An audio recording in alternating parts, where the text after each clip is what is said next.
I've done polls of my undergraduate males in my sexuality classes, anonymous polls, right, Mhm. through iClicker and stuff. Would Mm. you ever date a female student?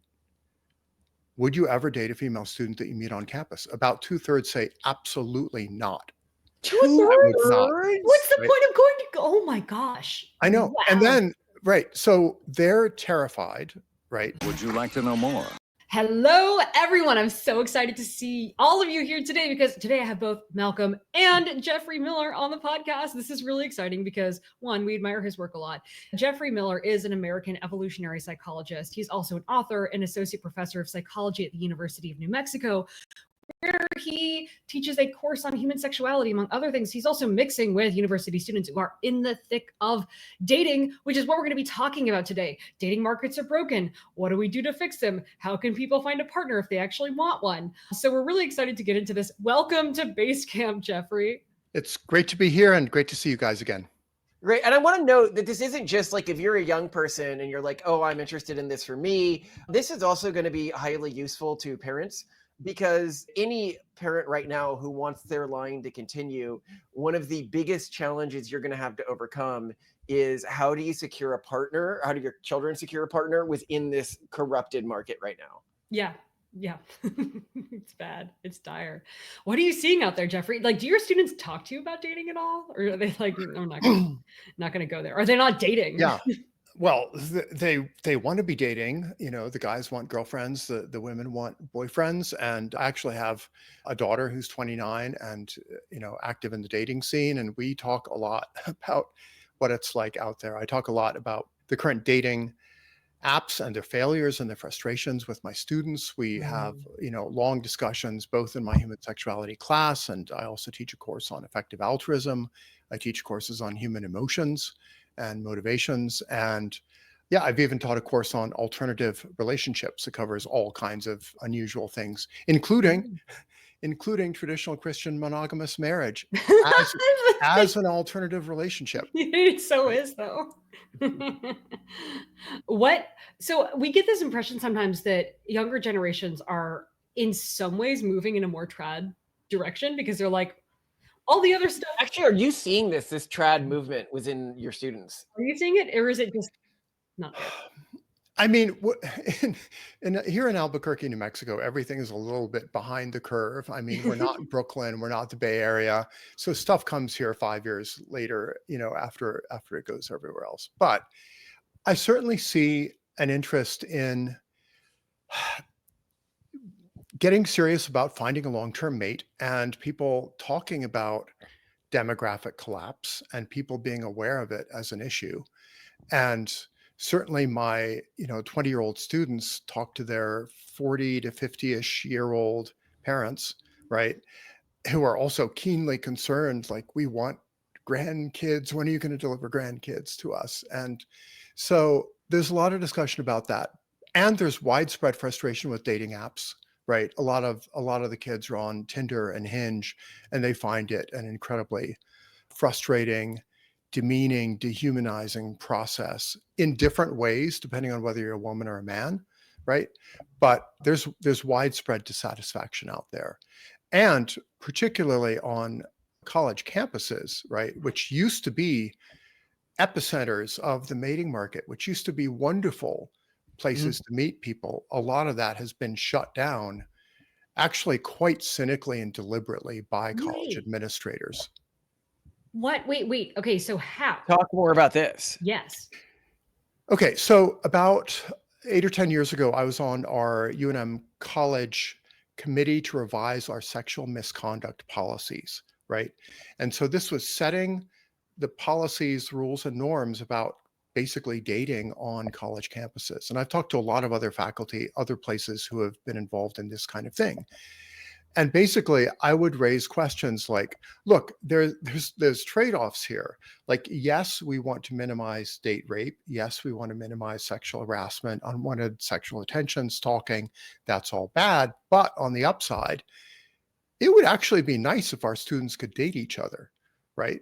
And there are trade-offs there where, like, if you have a policy that absolutely tries to minimize all possible date rape, right, and that basically criminalizes people approaching each other like with possible romantic intent, right?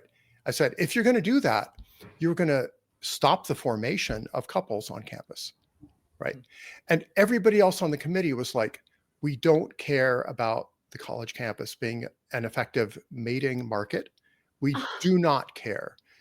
The only priority we have is to absolutely minimize unwanted, uncomfortable sexual attention, right? So a lot of campuses have gone in that direction. And the net result is, like, when I went to college in the 80s, Yeah. like, it was partly to find a marriage partner and partly to practice medium to long-term relationships and like Yes. figure out what the other sex is like and how like This was human so common courtship that I works. even grew up with this concept of a Mrs. degree, which is An very common, MRS the degree, MRS yeah. degree, Mhm. Yeah. which meant that you were going college to find a husband. And this was a viable strategy. Many, many, many, many, many. I might even say it was a normative strategy for our parents' generation. Well, and you went to college looking for a wife, Malcolm, and your Yeah, I brother did. found his wife like freshman year. Freshman year, yeah. Both me and my brother went to college explicitly to find a wife, in part. But now, wow, you know what you're saying, Geoffrey, reminds me. It's like very similar to what happened, like, or has been creeping up with parenting in general, where like car seat laws may be causing fewer lives to exist in the United States, for example, just because they're so prohibitively cumbersome. Then they're actually, you know, saving. Like, and this interest in protecting people at all costs, at the cost of even growth of the thing we're protecting, is pretty insidious. It's pretty wild. I mean, I almost feel like there should be some kind of index on like dating friendly colleges, because I know many parents are still the only reason they're saving in their 529 accounts and they're actually planning to send their kids to college is they're like, at least this is where they'll find their partner. And here, like, now the universities are like, no, definitely not. Don't even think about it. That's crazy.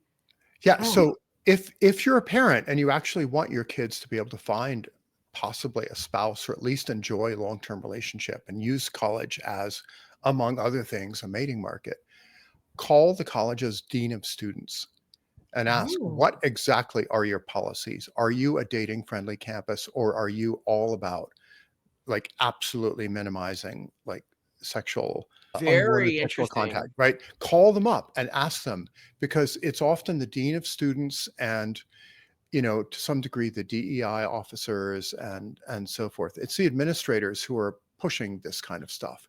So, And it's often the students don't really know the ins and outs of it. All that they know is that there's a general chilling effect, right? And that they're getting signals that it's not cool ever, right, to ask out anybody on campus, right? And I've done polls of my undergraduate males in my sexuality classes, anonymous polls, right, Mhm. through iClicker and stuff.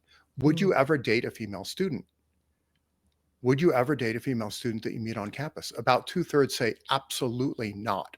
I would not. What's the Right? point of going to go? Oh my gosh. I know. And Wow. then, right. So they're terrified, right? Because they know if they're accused of sexual misconduct, they can get thrown out and that they've racked up student debt and they don't get Yeah, a degree. And that's fair. it's a Oh, that's nightmare. horrifying. And so like I ask, who do you date then? And they're like, well, I go to the local community college, or I've given up on dating already at age 20. And it's a nightmare.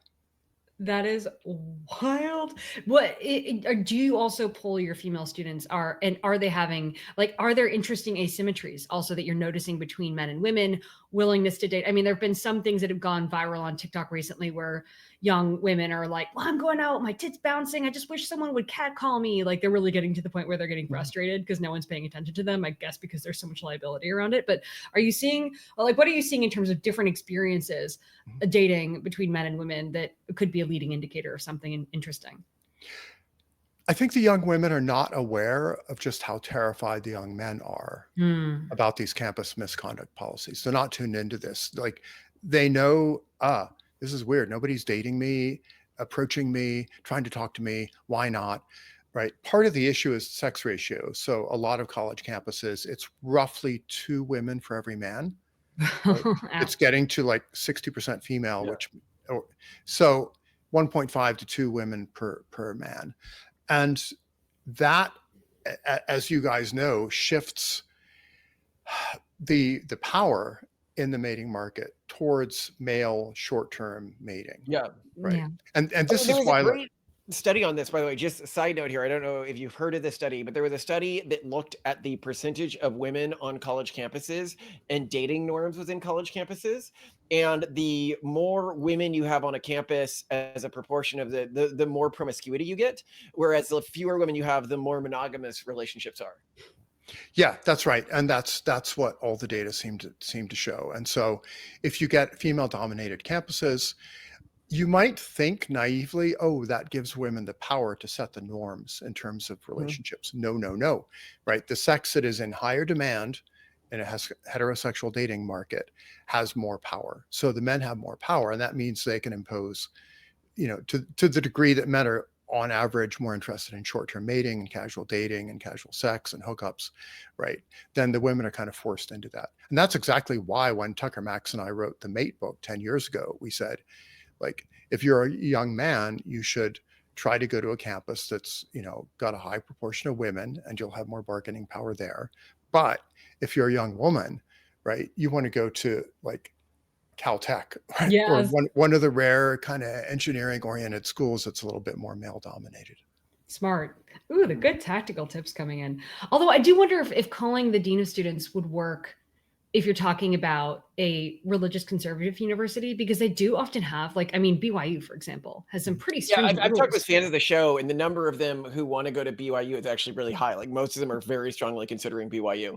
Yeah, to find a Yeah. wife. And all of the Mhm. Catholic parents that we talk with are like, well, obviously my kid's going to find their spouse at like one of these 8 Catholic universities. Mhm. But I mean, they also have strict rules, Yes. but they're rules oriented toward monogamy, I guess. Yeah. So look, if you're a parent, the bottom line is don't just choose whatever university you think will have the highest prestige, will be most helpful in terms of your kid's career and like that you can brag about like to your extended family and your neighbors, but really think strategically about it as a mating market.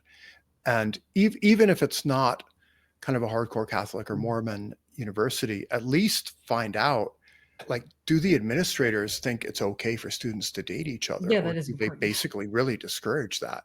Yeah. And like, I wouldn't necessarily want one of my kids to get married at age 21, but I would want them to be able to have the experience of having at least some medium term relationships to kind of like calibrate, like, what do I want from, a potential partner? What different advice would you give to a son versus a daughter on the dating market and to your male versus female students? Because I mean, that's very different tactics. Honestly, when I'm teaching my human sexuality class, the thing that gets the most interest is identifying personality disorders to avoid Oh, and the red flags. So the women Oh, are very very interesting. right. yeah. The women are very interested in, like, yeah, I'm kind of attracted to bad boys, but I actually want to avoid like really hardcore psychopaths, narcissists, Machiavellians, like all that dark triad stuff. And for the men, I talk quite a bit about borderline personality disorder and how it will Yes, that is very wreck common these your days. life if you're not careful. But how? How do you spot this stuff? Yeah. I mean, that's a whole tangent, but It's a, because a lot of it's a them useful are tangent to anyone who's dating. I don't, Yeah. Everyone's like, no, it's really, like Jeffrey, we're no. talking about how you get Skittles yeah. here, and now it's like how do you avoid the poison ones? And you're like, Yeah. well, that's a whole other conversation. And it's like, well, it is important in the acquisition of Skittles to not get poison Skittles. To avoid poison Skittles in the mating market. Okay, for avoiding women with borderline personality disorder, right? You want to avoid any signals of extremely high risk seeking, which is drug abuse, alcohol abuse, bad driving, frankly, even extreme sports. You want to interrogate them about their attitudes towards exes, right? If they Mm, diss every single man they've ever gone out with and like, my father sucked, my ex-boyfriends all suck, like, maybe it's you, maybe it's not yeah. them. Maybe Yeah. the common denominator is like you pick badly and then drive men away. If you get into a relationship with a borderline, then they tend to flip flop between idolizing you and demonizing you, right? So 1 hour, they'll be like, you're the best thing ever. I feel so connected to you. This is awesome. I'm more in love with you than ever. And then an hour later, they're having an argument and they're saying, you're just, the worst piece of shit ever. And I don't trust you at all. And blah, blah. So that kind of instability in how they interpret other people's social behavior. Another big red flag for borderline women is they don't have any female friends, right? Because they Mm. burn through all their same-sex relationships because other women are sick of dealing with their nonsense. So that's Ah, my capsule 2-minute lesson that's on really how to good. No, avoid those that are really cycle. easy to spot. So that's Yeah. amazing. Yeah. All right, now let's talk about like dating apps as a dating opportunity right now. And I also want to talk about passport bro wives because these are two areas where you're actually seeing tons of wives. We had an episode on just how common passport bro wives are, and people one hugely underestimate this. In Korea, if you look at rural Korea, 1 in 4 wives are from another country. If you look at Sweden or Norway, and you look at immigration rates, you would think that the immigration rates would lean male because you're getting so many immigrants from like Middle Eastern countries. But it actually turns out that they're gender equal because you get so many passport wives from Russia and South America are the two core places they're coming from. So I'd love it if you could talk about these two pathways. So I know a lot more about dating apps than about passport wives. In terms of the passport situation, yeah, I mean, all I can say is that if you are concerned about finding, a traditional monogamous marriage and having a bunch of kids, then you need to find somebody who is from a culture or a nation or a subculture that has been open to that and encouraging of that. And it's really hard if you grow up in a subculture that is systematically opposed to long-term marriage Yeah. and having kids, like frankly a lot of American culture is. I can see the appeal of just trying to find a mate where you can. And there's a long tradition in human evolution of people mating outside their tribe, right? We are all genetic hybrids and mongrels to one degree or another. And partly that's because people growing up in a particular clan or tribe are related to everybody. So you don't There's necessarily that. want to marry Yeah. your cousin or your second cousin. But also we're intrigued by cultural difference as long as it's not too different. Mm. So that's really all I can say about the passport wife thing. I do worry that often people might be matching up with others who seem like, okay, maybe they share some core family values, but there's a whole bunch of other cultural baggage, right, that comes along with other cultures that you might not even be aware of, right? Yeah. You get some wife from Lithuania or Namibia or India or whatever, and unless you have a deep understanding of that culture and all the expectations around mating and parenting and so forth, and how extended families work in those cultures, right? That can be a real handicap. You can have some surprises and shocks. And the other thing is, the older I get, the more important I think it is actually to try, if possible, to stay geographically close to parents and grandparents, Totally. right? And to really leverage the power of the extended family when you're raising kids together. So I love political theorist Yoram Hazony, who did a great book called Conservatism: A Rediscovery. And he writes quite extensively about kind of being based and grounded in an extended family that lives nearby and the Mm. many benefits of that. So, I understand the appeal of getting a kind of passport spouse, but just be aware that like if you're trying to raise kids and the kids' grandparents are thousands of miles away and you're never going to see them, that's a major handicap. Yep. Well, Actually, another that's what challenge. one thing I'm really interested in though, like just on this is that Mhm. one of our listeners sent to me an essay, an article on American Reformer called Highway America is a Relic of the Past, that is essentially encouraging young men to do road trips, like a drive across the USA and just stop at every like diner and coffee place along the way and like hit on attractive young women who are working there. Because it's almost implying that like you could be a passport bro domestically. There are all these women in flyover America that may be more traditional, and we should I'd also consider they're point out there. that if you go get a passport bro wife, I think a lot of people underestimate how far the urban monoculture reaches in Mm, terms of its value Mm. system. And a lot of these women just want to use you. They'll say they want a lot of kids, and then after the like 2 kids, they're like, okay, that's all I'm going to do. Because or what I they'll really assimilate wanted super fast. was stability and wealth, and I already have that, and I don't want the additional work now. And that's not to say they all do. One funny story I heard recently from I don't remember what yeah, it was a fan in the comments or something, is they were talking about one of their friends. No, it might actually be like somebody I know personally. One of their friends' wives, who was a passport wife from somewhere in East Asia, and they got to 4 kids, and then she's like, "You need to take another wife now." She's like, "I'm done with these kids. This is too much work. You need another wife." And I'm like, a lot of people would see that as a very favorable outcome from a passport bro wife, if they're like, "Need more wives. What are you doing with only me?" But yeah, to keep in mind that that you are merging cultures, and that can be a very difficult thing to do. But let's know, I met my wife on a dating app, OkCupid, before it went crazy. I've said in my book, I said it went crazy. Like, it was bought by Match Group, and they killed the just full profile, search full profile, to try to push people onto the other more addictive swipe based system. And the guy, I actually said this in front of the guy who was in charge of determining this change at one point. I didn't know he was in charge of determining this change. And he's like, "No, it was all based on the data. More people were using it after the change." It was okay, you created an addictive cycle. Of course, more people were using it. But basically, any app that uses a swipe-based system is not worth using as a guy. So, and the reason it's not worth using is if you look at something like Tinder, and you look at the average guy on Tinder, everybody knows the statistic. It's less than 1% of women are swiping right on them. That's the average guy. That's 50% of men. So 50% of men, less than 1% of women are swiping right on you. They are all going to the same men. So it just doesn't really work at the system, because it means even for the top men, they have no motivation to treat these women seriously. And all these women who are using it end up feeling like every guy is just using them, because it's every guy that they're choosing within this ecosystem is using them. So they end up becoming super misandrist. But anyway, what's your, like, what do you do?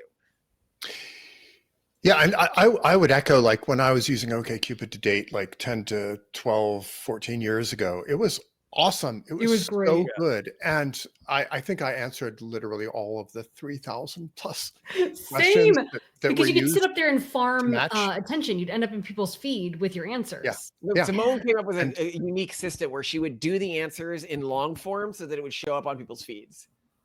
oh, I see. That's clever. Yeah.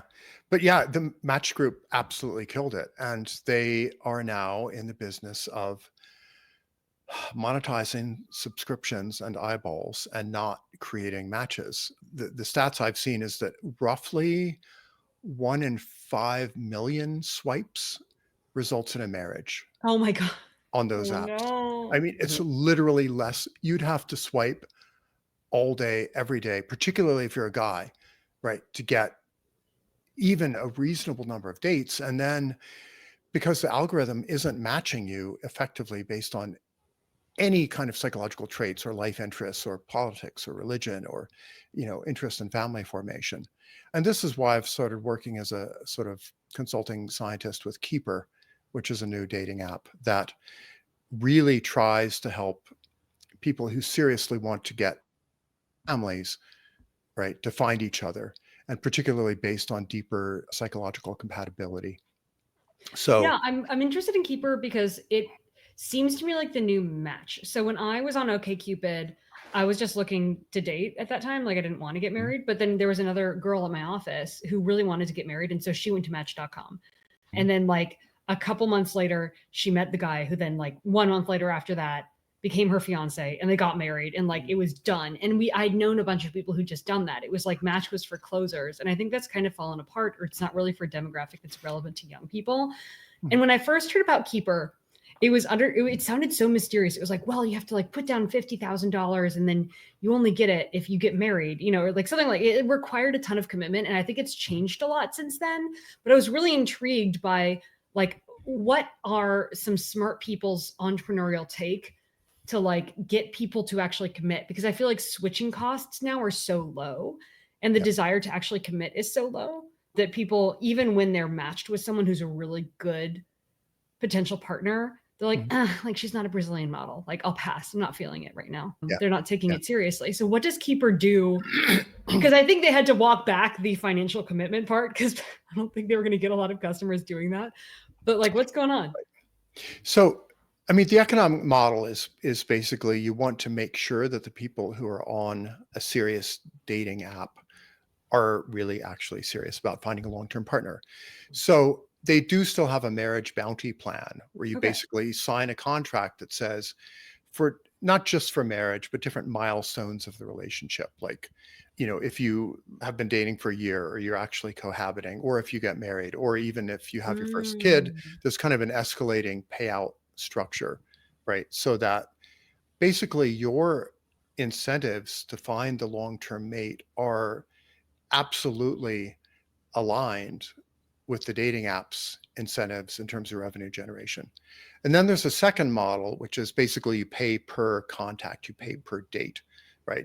Oh yeah, So, but I mean, you do that so on Ashley Madison, so that's not. well, but then your right, Ashley Madison is for people already married cheating, right? Mm-hmm. So Keeper is strongly discouraging casual dating, cheating, Yeah. etc. They Yeah. actually, are have ways to vet people in terms of their I like that. authenticity and their commitment to the process. So I think what will probably end up happening more often is that Keeper is all about like quality over quantity. They're really trying to find an extremely good match for each person, and they're sort of like suggesting, here's the match we're going to give you, one at a time, Hmm. right? We encourage you guys to like communicate a little bit. If you want full contact information, then that's a little bit of a cost, like a couple $100, right? Hmm. So you're not treating it as if it's like a gamified like source of sexual validation. Like, how many people are swiping on me, and like how many can I swipe on? Yeah, okay, It's just taking that off the so table. the whole mental model of it is sort of like, imagine your parents or a trusted mentor were like, here's a young woman I know and respect who I think would be a great match for you, young man. And if I introduce you, right, you're going to treat her like a real human being, not just like a profile. Mhm. Right. So that's the mindset. It's a little bit more like traditional matchmaking, but using like AI algorithms and using the power of big data. So it's completely the opposite mindset of like swipe, swipe, swipe, left, left, left, swipe, and then like text and then get ghosted, right? Well, it's And introducing the core failing of the swipe ecosystem, which is switching costs. The core failing of the swipe ecosystem is that there is always another, and when there is always another, and there is incredibly low switching costs, that then people do not treat any particular relationship particularly seriously. yeah, But How anyway, much are and people putting down for bounties? Like, what do you think is a compelling marriage bounty? I think so far, typically the marriage bounties are on the order of 10, 20, $30,000. Mm-hmm. But some people are going up to like six figures, over 100,000. Some people have put down like Mm. seven-figure bounties. Like, I will pay you $2 or $3 million if you find me a good spouse. Ooh. And this is a dating app where the median male annual income is something like $180,000, and like Mm.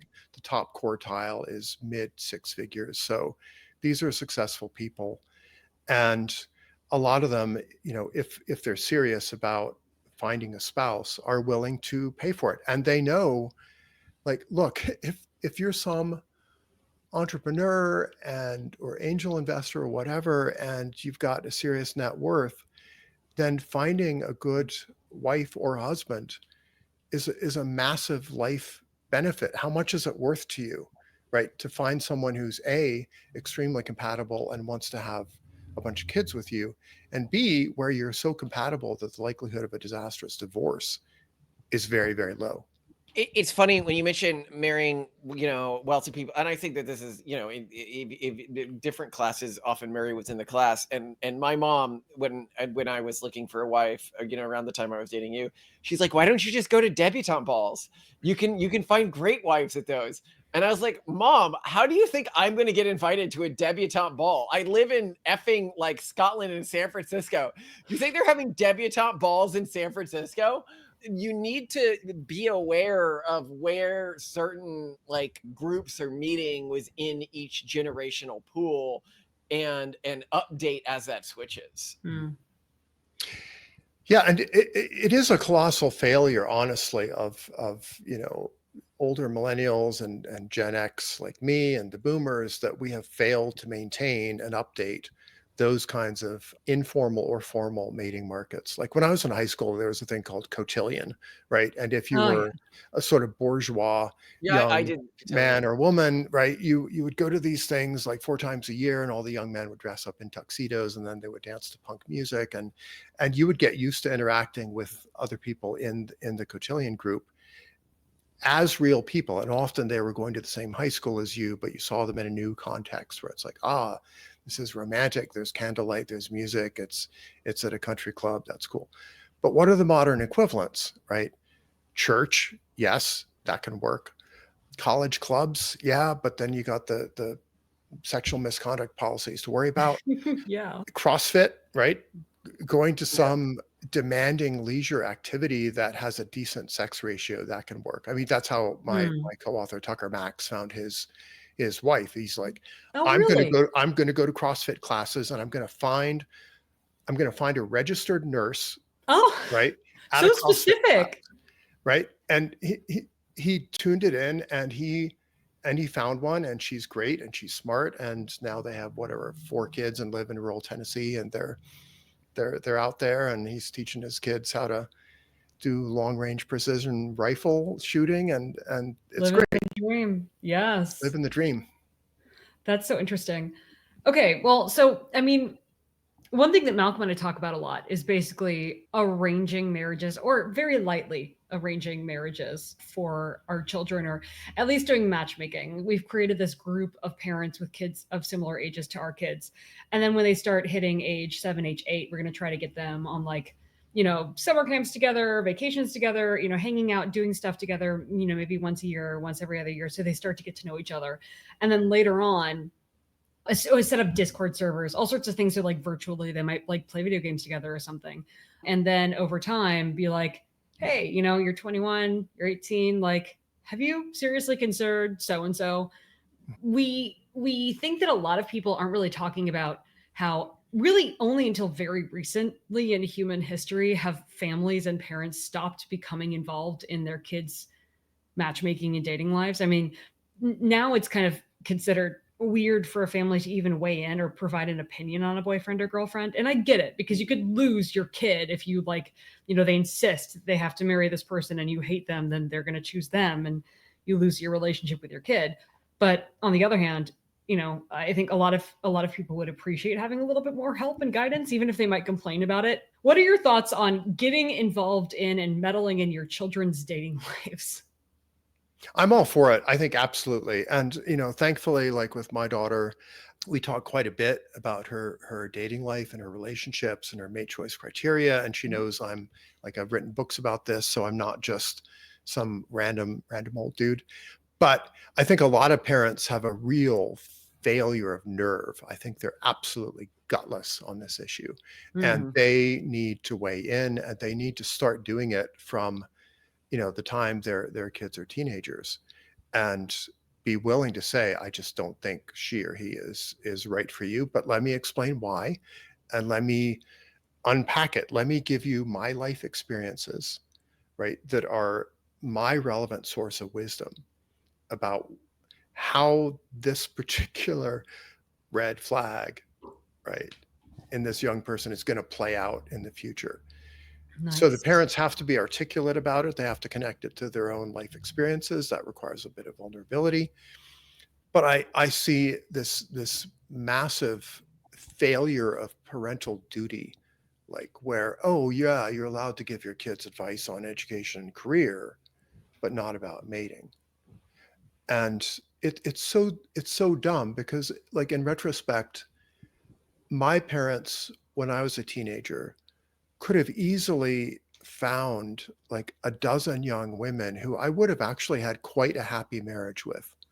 Like they knew me better than I knew myself, A fair point. right? They knew my Yeah. my strengths and weaknesses, my traits, my quirks, because they were surrounded by, other parents' kids, and they were smart and observant. And the notion that a 20-year-old knows themselves better than their parents do is, in a way, very narcissistic and very strange. Yeah. Yeah. No, And absolutely. and like, oh, also, you can weave together the parental advice and the dating apps, right? Oh, wait, So, how? well, like for example, you could actually include your parents in the assessment, right? Now, if Mm. you're on Tinder, right? Of course, your parents aren't going to be standing behind your shoulder, like monitoring every swipe. But if you're on like a keeper dating app where you're getting just one, hopefully Oh, really, yeah, really you can good send them. match at a Yeah. time, right? You could potentially share it with them, Zoom with them, get their advice, and you have a rich enough set of information about each potential mate, right?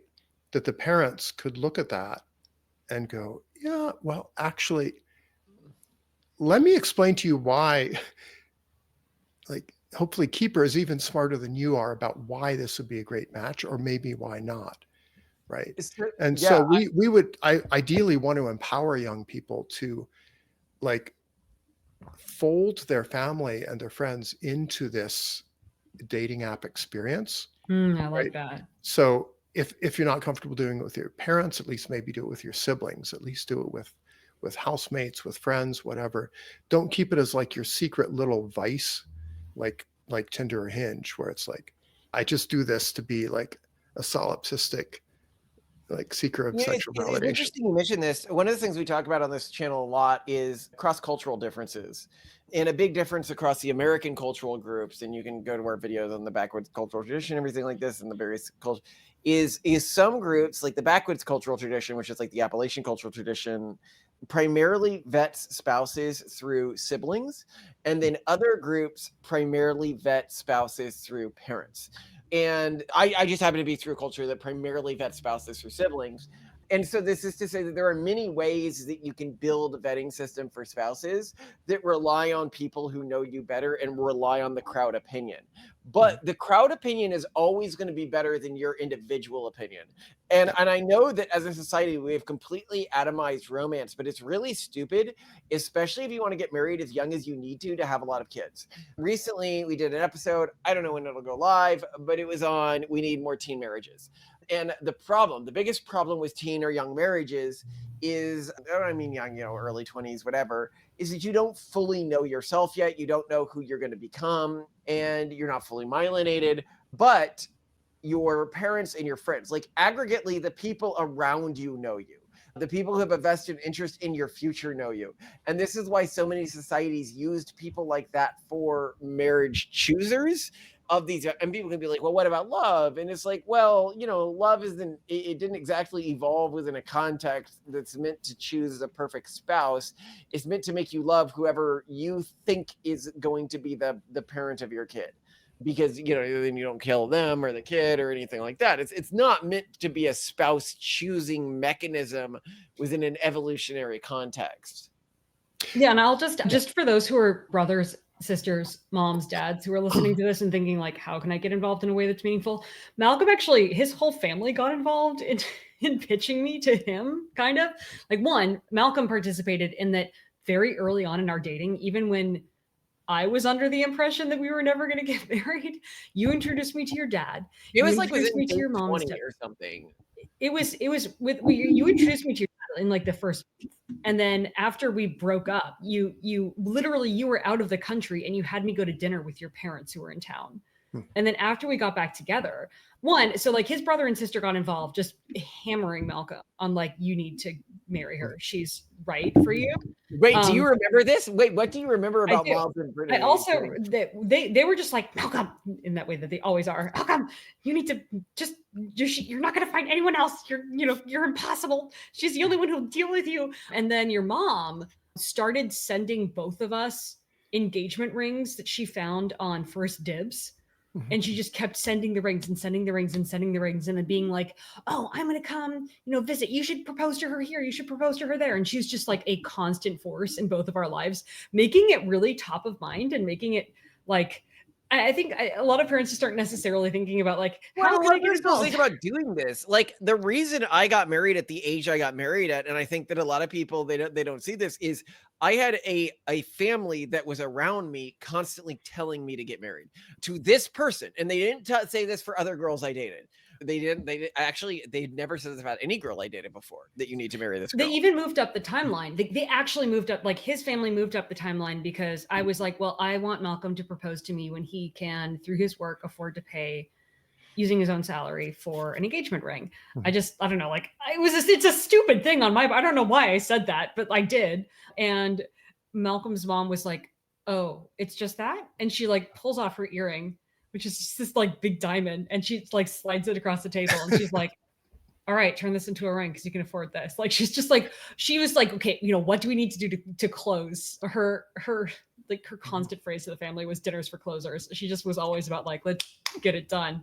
And I think parents, when they think about getting involved, maybe they think about nagging, maybe they think about like, I think you have to think about this like a salesperson, like where is the friction and how can I remove that? Or how can I keep this top of mind? Like, what's my drip campaign? Where's the propaganda?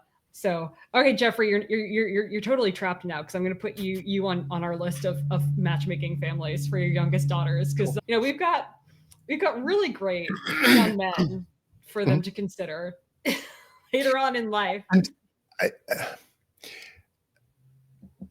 I mean, American culture is like, oh, it's really creepy to think that far ahead, but life is short and life goes by fast. And the standard parental advice is like, oh, the days are long and the years are short. And before you know it, your toddlers will be in high school and then they'll be looking for mates and frustrated. And, another issue here is like, apart from the collective wisdom of the extended family and the parents and the siblings, it's also really, really helpful to get to know the family of a potential mate early, right? Because of heredity, because traits are heritable, right? Yes, don't look at the woman, look at her mom, right, because then you know how she's going to age. Yeah. So you want to be able to integrate information about all these phenotypic traits, right? All these physical and mental traits, physical and mental health, right? And this is another one of the many reasons for pronatalism in big families is you just get a bigger sample size of what are the genes in this family like. That's true. And so like there was a funny asymmetry where when my dad, as a young lawyer, age circa 26, started dating my mom, age 19, college student, my mom had 11 brothers and sisters, right? Big family.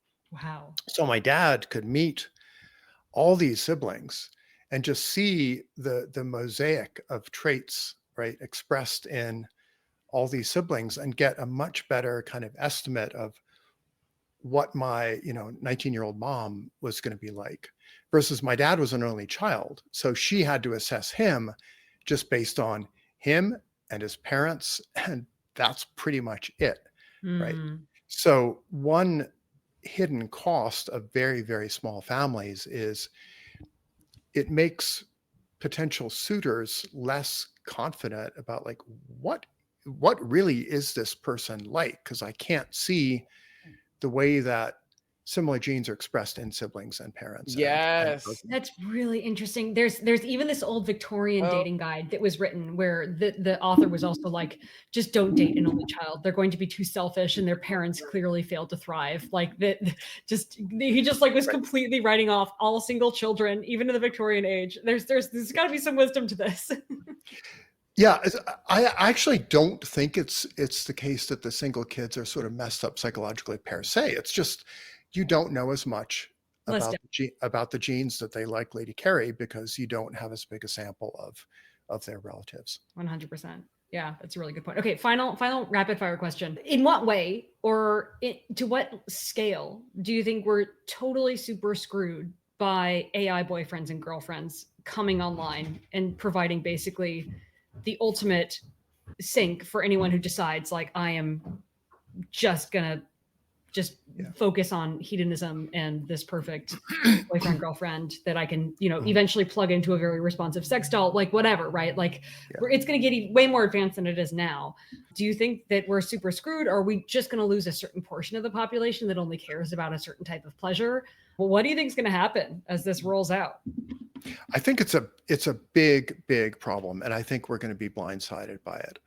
And I think it's going to actually affect young men and young women about equally, but in different Totally ways. agreed. Right. So yes, the young men are going to be able to get this like super attractive, curvy, vivacious, validating like girlfriend, and they'll be able to put on their virtual reality like headset and have like virtual sex with these AI And their girlfriends and sexy like haptic suits. Yeah. and by contrast, dealing with like real women and all their nonsense will become quite unattractive. But on the other hand, for the young women, right, they're going to get these AI boyfriends like ChatGPT, which is currently kind of my wife's secondary partner. Like We're, by the way, they have building a better AI girlfriends was rfab.ai for anyone who wants to check it Oh, out. thanks. Just in case you wanted to like sterilize more people, Malcolm. Yeah, no, we're in the early stages. Well, hey, Elon's doing it with Grok. We just have to beat him. Okay.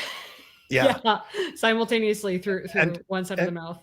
and so like if you read women's romance novels, right, you know what women want and what they crave. And so if you have like AI boyfriends that are on the one hand kind of like dommy and superior, and they push the hypergamy button, right, where the women are like, oh man, I can't believe such a bad boy, such a high status pirate captain is my own Slash personal werewolf like vampire. conversation partner. But on the other hand, the AI boyfriends will be able to remember every single detail of the young women's lives, their birthdays, their interests, their pets. Like if the woman's like, I love this movie, the AI boyfriend will be able to like literally go off and basically like watch every episode of it Yes. and then be able to talk about it. Know every line, every reference. Oh God. And so real young men who are like distractible and have fallible memories and like insufficient attentiveness and all that will seem really lame by comparison.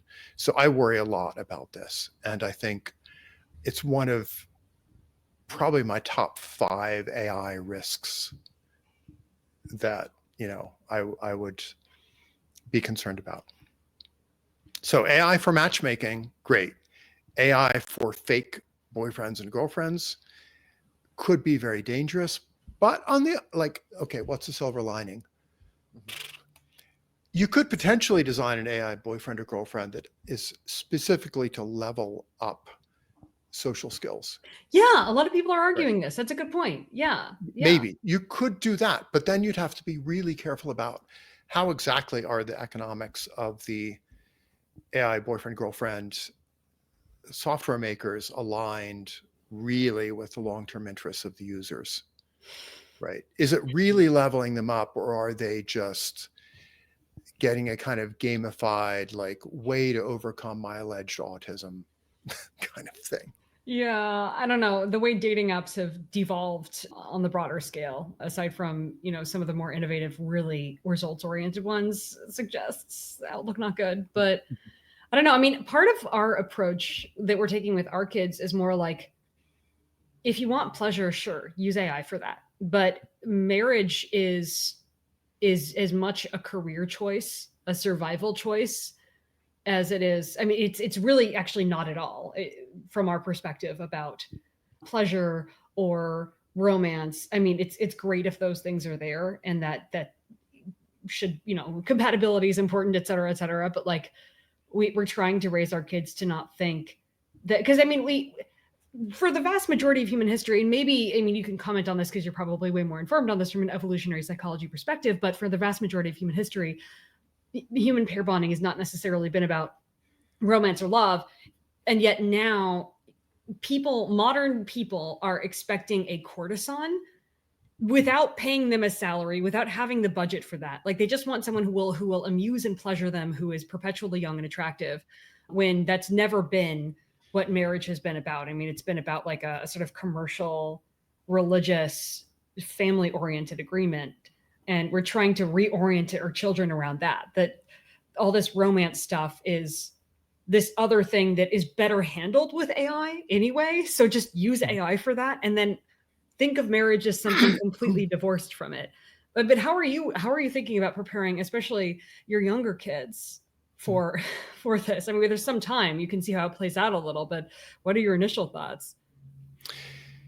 I mean, one thing I talk about a fair amount with both my wife Diana Fleischman, and we also have a friend Athena Actipis. Oh, who's she's written a so book. cool. Yeah, Yes. she's cool. She wrote a book called A Field Guide to the Apocalypse, and the mindset there is like, in terms of guiding kids in their mate choice, hedge your bets about what the future will be like, right? So the future might be super high tech, and maybe we have benevolent AI and everything gets easier. But the future might also be post-apocalyptic. AI makes a lot of trouble. There are a few survivors, right? How do you survive? Or it might just be kind of a gentle grid down. You need to go into like prepper homesteading mode. Okay, so find a mate who would be good at any of those, right?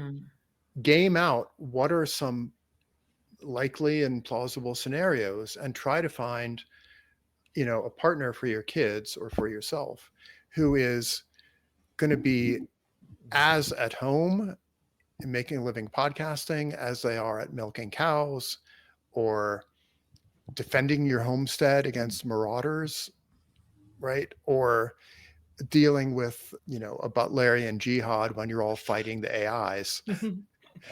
And that, I think, helps keep people grounded, because what I worry about at the moment is a lot of people like in Brooklyn or the Bay Area are choosing their mates on the assumption that the current service and information-based economy will just continue largely as it has.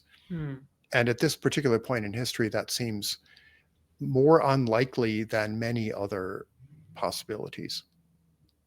Yeah, that checks out. That's solid advice. Okay, cool. Geoffrey, thank you so much for coming on Basecamp. This was really fun. My pleasure. Great to have you on. Great to talk. Hey, our friends like it when other friends come on, because like there's this weird little social network where everybody knows each other.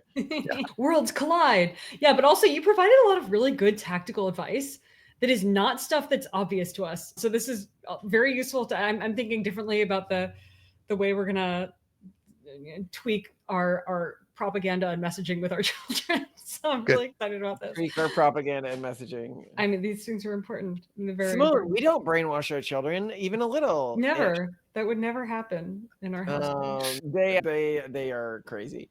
I mean, they're just as worse. So wait, if we want to end our podcast on a fun and differential note, what are you going to have for dinner tonight? Yeah, Geoffrey, what's for dinner? Oh, God only knows. Stuffed peppers, I believe my wife is making. That's pretty fancy shit, man. Stuffed peppers? Stuffed red peppers. Stuffed with the cheese or like corn?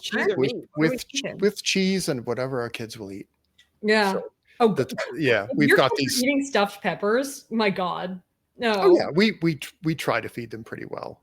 My kids, this is the thing. My kids will only eat if every ingredient is separated from every other ingredient. Yeah. We're like, they've got this whatever, like they've got too much Jewish DNA. I don't know, but they want everything completely separated and not touching anything else. Yes. The idea of putting one food inside another food. Oh goodness. Oh no. Stuffed peppers. That's sacrilege. Pretty nice. Red fruits can have seriously negative effects on one's powers. This one curbs magical abilities. Are you trying to say you don't like tomatoes? This green squishy area is particularly dangerous. Just look at it. There's obviously something diabolical going on. Are they really that bad? Rice has been tainted by its evil. Yeah. Like even if, they ask for pepperoni pizza, but then they have to remove all the pepperonis because they're like, we're going to remove the pepperoni and we're going to remove the cheese. Yeah. We're going to eat every piece individually. Oh. Yeah. But no, the exciting plan is for our little girl, Stella, is turning 2 tomorrow. And we're going to take them up to Meow Wolf, which is an amazing experience in Santa Fe, New Mexico. It looks super fun. What is Meow Wolf? It's hard to explain. It's a semi-psychedelic exploratory experience that is part museum, kind of artsy, but partly you just go there and explore it. And MEOW WOLF, Meow Wolf. There's actually several of them in different American cities now, and they're great fun and Oh, highly recommend it. this looks really fun. This is pretty cool. Oh yeah, no, Yeah. it's gonna be. This is you guys do birthdays properly, so yeah. Wait, it's her props to you on that. birthday? Yeah, it's her birthday. So it's Yeah. a good, yeah, it's a good birthday party. Our kids would spurg out there too much. It's like a bad trip for them. I just know. Yeah, we but, don't let our kids out of the house anymore. We've learned better than to do that.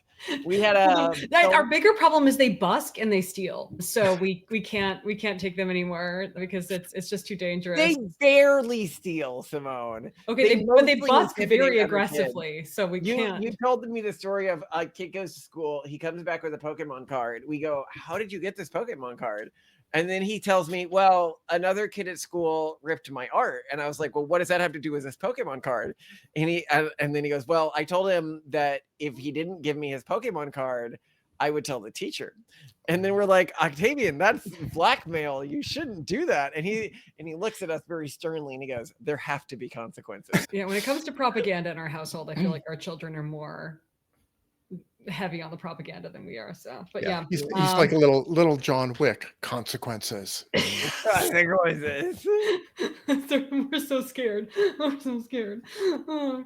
All right. Well, enjoy the stuffed peppers tonight, and thank you so much for your tactical advice. I'm very excited about this. I'm absolutely going to be recommending Keeper to people because, like actual traditional matchmakers, every time I suggest people try them out, they're like, these people are so like incompetent, and like this actually sounds organized. So they are Plus, incompetent. like, you want to know, like in the startup world, it's all about playing a game of arbitrage. Like where can I tap into this market where there's an advantage? And it's clear that like if you want a professional, results-oriented, gets things done, fairly affluent partner, like this is where you should go. So get it while you can last, guys, before everyone else hears about it. I'm really excited about that. So yeah, it's good to hear of one before, our matchmaking network starts to work, because we have teenagers reaching out to us being like, hey, like I'm in college, like where do I go?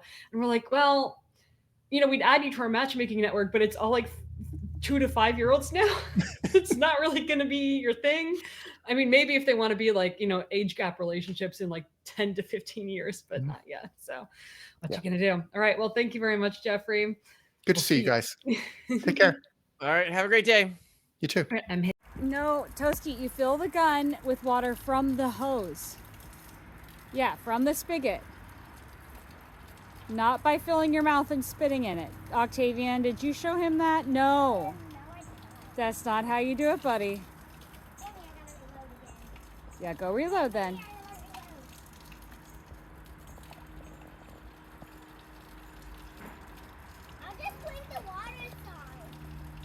Oh, yeah, you're gonna shoot it out Octavian, right? Oh, Professor, are you getting shot at? You gotta put the Toasty. Okay, Toasty. Now you gotta pretend you're a vampire over there. Talk to his and the queen's